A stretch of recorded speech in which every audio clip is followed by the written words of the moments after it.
সুধীবৃন্দ, আপনারা জানেন বিগত 17 বছর বাংলাদেশের একটি ফ্যাসিস্ট সরকার রাষ্ট্রীয় ক্ষমতায় অধিষ্ঠিত থেকে বাংলাদেশের মানুষের উপরে জুলুম নির্যাতন করেছে, নিপীড়ন করেছে। বাংলাদেশের অর্থ বিদেশে পাচার করে বাংলাদেশকে একটি তলাবিহীন ঝুড়িতে রূপান্তরিত করেছে।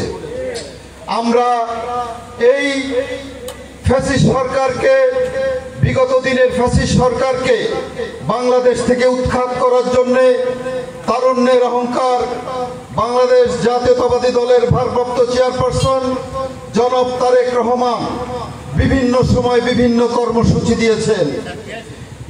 সেই ফ্যাসিস্ট সরকার সেই কর্মসূচিকে বাধাগ্রস্ত করার জন্য বিএনপি নেতাকর্মীদের নামে মিথ্যা মামলা, জেল, জুলুম, হুলিয়া, টিয়ার সেল নিক্ষেপ করে, মামলা দিয়ে, হত্যা করে, গুম করে সেই আমাদের যে আন্দোলন, সে আন্দোলনকে বারবার বাধাগ্রস্ত করেছে।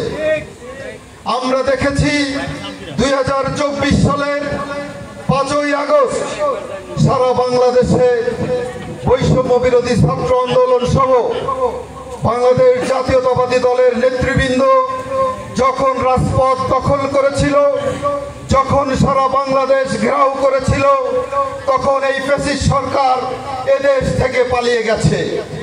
আমরা দেখেছি পৃথিবীর ইতিহাসে একটি বিরল ঘটনা, একটি সরকার পদত্যাগ করার পরে জনরোষে পড়ে তারা দেশ থেকে পালিয়েছে।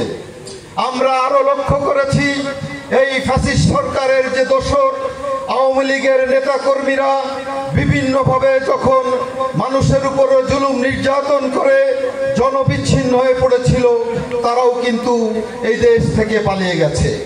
আমরা এখন নতুন করে একটি স্বাধীনতার স্বপ্ন, স্বাধীনতার স্বাদ আমরা পেয়েছি। প্রিয় উপস্থিতি, আমরা লক্ষ্য করেছি এই আন্দোলন সংগ্রামে আমাদের তারুণ্যের অহংকার জনাব তারেক রহমান শুধু আন্দোলন সংগ্রাম দিয়েই কিন্তু ক্ষান্ত হননি। তিনি বিগত দিনে ভেবেছেন এই বাংলাদেশকে নতুনভাবে কিভাবে সাজানো যায়, এই বাংলাদেশকে নতুন করে কিভাবে গঠন করা যায়। এই ভাবনা থেকেই তিনি বিভিন্ন সময় বিভিন্ন পরামর্শ করেছেন, গবেষণা করেছেন, মানুষের কাছ থেকে বুদ্ধি নিয়েছেন, নিয়ে তিনি বাংলাদেশের মানুষের সামনে 31 দফা উপহার দিয়েছেন। এই 31 দফা আগামী দিনে আমাদের বাংলাদেশে মুক্তির সনদ। আমি মনে করি এই 31 দফাই আগামী দিনে বাংলাদেশকে সামনের দিকে এগিয়ে নিয়ে যাবে, বাংলাদেশকে সারা বিশ্বের বুকে একটি উন্নত রাষ্ট্র হিসেবে এই তারেক রহমান উপহার দিবেন, এই আশাবাদ আমরা ব্যক্ত করছি।